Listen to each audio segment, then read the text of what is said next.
राज्यातील व्यावसायिक प्रवासी वाहन चालकांसाठी राबवण्यात येणाऱ्या बोलतो मराठी अभियानाला मोठा प्रतिसाद मिळत आहे। आतापर्यंत 1 लाखाहून अधिक अमराठी चालकांनी व्यावहारिक मराठीचे प्रशिक्षण पूर्ण केले असून उर्वरित चालकांनी 15 ऑगस्ट पूर्वी प्रशिक्षण पूर्ण करावे असे आवाहन परिवहन मंत्री प्रताप सरनाईक यांनी केले आहे। राज्यातील व्यावसायिक प्रवासी वाहन चालकांसाठी सुरू करण्यात आलेल्या बोलतो मराठी अभियानाला उत्स्फूर्त प्रतिसाद मिळतोय। आतापर्यंत 1 लाखांहून अधिक अमराठी चालकांनी व्यावहारिक मराठीचं प्रशिक्षण यशस्वीरित्या पूर्ण केलंय।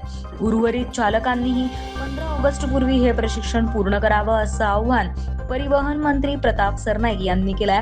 प्रवासी आणि चालक यांच्यातील संवाद अधिक सुलभ आणि प्रभावी व्हावा हा या अभियानामागचा उद्देश आहे।